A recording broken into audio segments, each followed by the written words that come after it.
Assalamualaikum warahmatullahi wabarakatuh.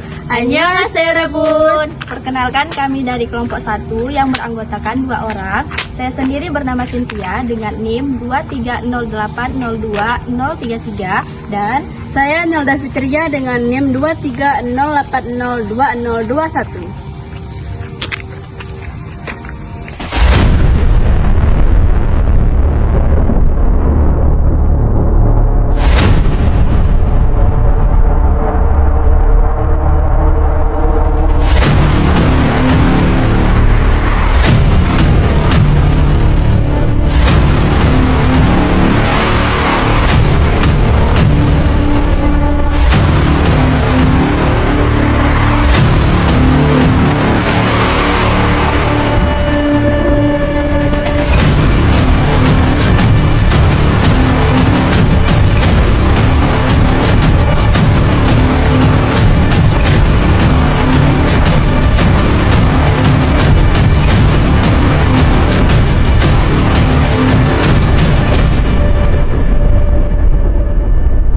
Sebelum penjelasan lebih lanjut, saya akan menjelaskan tentang apa itu birokrasi. Secara umum, birokrasi adalah struktur atau tatanan organisasi pembagian kinerja yang terdapat di sebuah lembaga pemerintahan untuk menjalankan tugas supaya lebih teratur. fungsi dari birokrasi sendiri ada 4. Yang pertama, melayani publik. Yang kedua, pelaksanaan pembangunan yang profesional. Yang ketiga, perencanaan, pelaksanaan, dan pengawasan kebijakan. Serta yang keempat adalah alat pemerintah dalam melayani kepentingan masyarakat dan bukan merupakan bagian dari kekuatan politik maupun netral. Contoh birokrasi di bidang pelayanan seperti dinas kependudukan maupun catatan sipil. Adapun yang dimaksud dengan teori birokrasi yaitu kerangka kerja yang menjelaskan bagaimana organisasi, khususnya organisasi publik beroperasi. Teori ini berfokus pada struktur, aturan, dan prosedur yang digunakan untuk mencapai tujuan organisasi. Teori birokrasi pertama kali dikembangkan oleh Max Weber, seorang sosiolog Jerman pada awal abad ke-20. Teori birokrasi Max Weber memberikan pemahaman yang mendalam tentang struktur, fungsi, dan karakteristik birokrasi. Birokrasi memiliki kelebihan dalam hal efisiensi dan keadilan. Namun, birokrasi juga memiliki kelemahan seperti kekakuan, ketidakpedulian, dan hambatan proses pengambilan keputusan. Adapun beberapa teori birokrasi yang penting adalah yang pertama, teori birokrasi Weber. Teori ini menekankan pada struktur hierarkis, aturan yang jelas, dan prosedur sebagai kunci untuk mencapai efisien dan efektif dalam organisasi. Max Weber percaya bahwa birokrasi adalah bentuk organisasi yang paling rasional dan efektif untuk mencapai tujuan organisasi. Yang kedua, teori birokrasi klasik. Teori ini berfokus pada prinsip-prinsip manajemen yang efektif, seperti pembagian kerja, spesialisasi, dan rantai kembali. Teori ini menekankan pada pentingnya struktur organisasi yang jelas dan terdefinisi dengan baik untuk mencapai tujuan organisasi. Yang ketiga, teori birokrasi non-klasik. Teori ini mengkritik teori birokrasi klasik karena terlalu kaku dan tidak fleksibel. Teori ini menekankan pada pentingnya motivasi karyawan, komunikasi yang efektif, dan partisipasi karyawan dalam pengambilan keputusan. Dan yang keempat adalah teori birokrasi modern. Teori ini menekankan pada pentingnya fleksibilitas dan adaptasi dan inovasi dalam organisasi. Teori ini juga menekankan pada pentingnya teknologi informasi dan komunikasi untuk meningkatkan efisiensi dan efektivitas organisasi.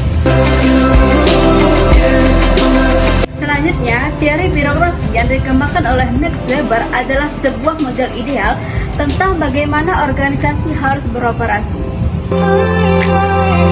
Teori ini menekankan pada yang pertama, struktur organisasi yang hierarki. Organisasi memiliki struktur yang jelas dengan tantangan komando yang terefisiensi dengan baik. Yang kedua, aturan dan prosedur yang jelas.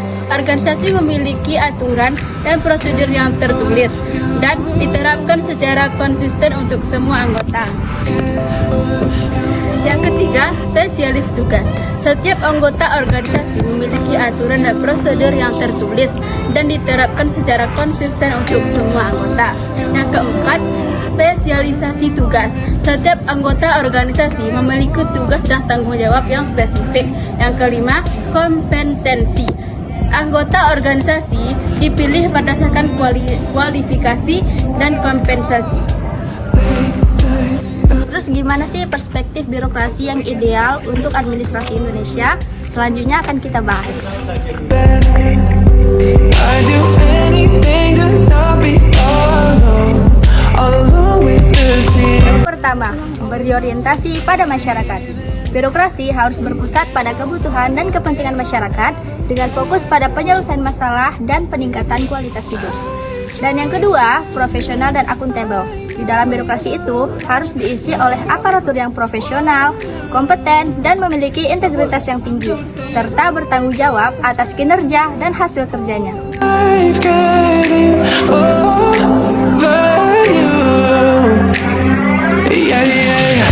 Get over you. Get over you. Get over you.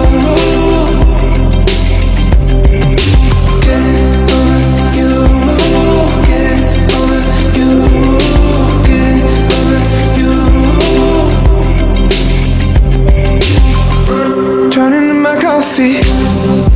Wash the alcohol out my blood. Yang ketiga, responsif dan adaptif. Birokrasi harus mampu beradaptasi dengan perubahan yang dinamis, serta meningkatkan respon yang cepat dan tepat terhadap kebutuhan masyarakat. Waking up in the cold sweat, someone else in this cold bed, and I wonder if I'll ever let go. Oh. Yang keempat, efisien dan efektif. Birokrasi harus mampu bekerja secara efisien dan efektif, meminimalkan pemborosan, serta meningkatkan produktivitas.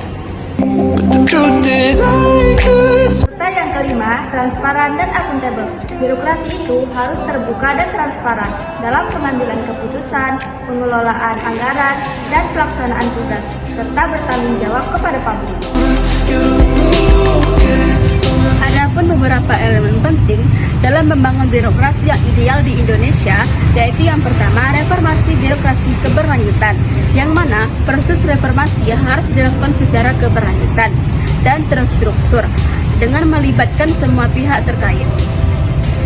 Yang kedua, peningkatan kapasitas aparatur, yaitu aparatur harus diberikan kesempatan untuk meningkatkan kapasitas dan profesionalitas melalui pelatihan dan pengembangan.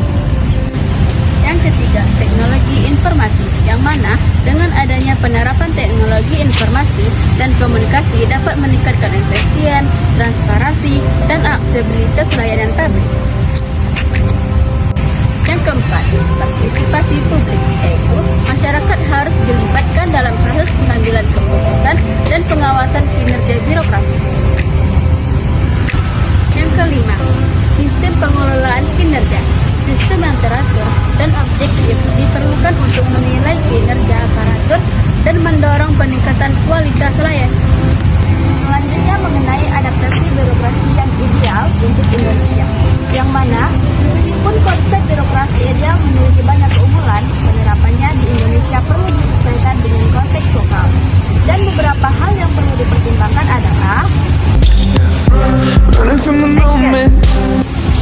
Yang pertama, budaya dan nilai, yang mana budaya dan nilai masyarakat Indonesia yang cenderung kolektivistik dan hierarkis perlu dipertimbangkan dalam penerapan birokrasi. Yang kedua, struktur pemerintahan. Struktur pemerintahan Indonesia yang terdesentralisasi dan multi-level membutuhkan sistem birokrasi yang fleksibel dan adaptif. If I'll ever let go. Yang ketiga, teknologi.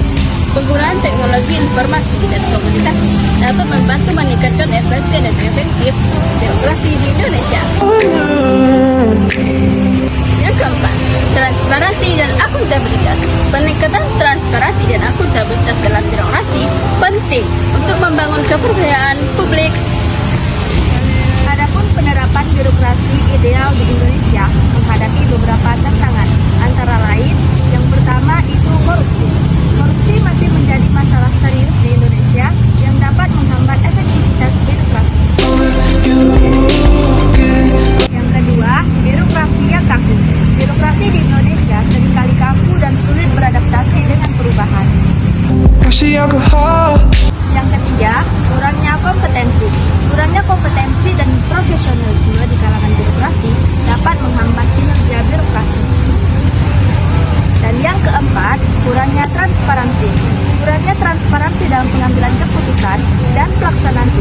dapat memicu ketidakpercayaan publik. And I wonder. Apakah birokrasi di Indonesia sendiri sudah berjalan dengan baik? Birokrasi di Indonesia sendiri, pelayanan yang diberikan kepada masyarakat bisa dikatakan ukuran baik, karena pelayanan publik yang disediakan pemerintah belum bisa dinikmati oleh seluruh lapisan masyarakat. Hal ini mungkin disebabkan oleh beberapa faktor, yaitu kondisi geografis, SDM, sumber penerimaan, dan teknologi informasi.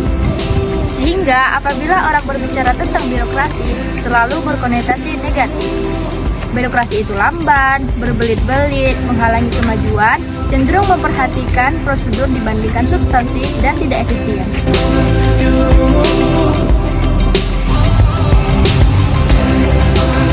Teori birokrasi telah banyak dikritik karena dianggap terlalu kaku, tidak fleksibel, dan tidak responsif terhadap perubahan.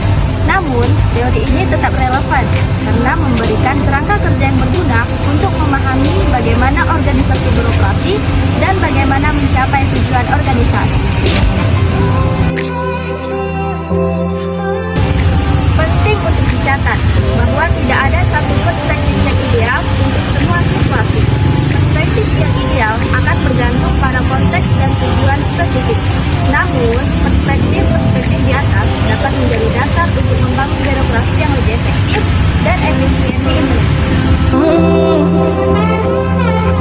Jadi, kesimpulannya adalah membangun birokrasi ideal untuk administrasi Indonesia merupakan proses yang kompleks dan membutuhkan komitmen kuat dari semua pihak. Dengan menerapkan perspektif yang berorientasi pada masyarakat, responsif, profesional, efisien, dan transparan, diharapkan birokrasi dapat menjadi motor penggerak pembangun dan kesejahteraan bangsa.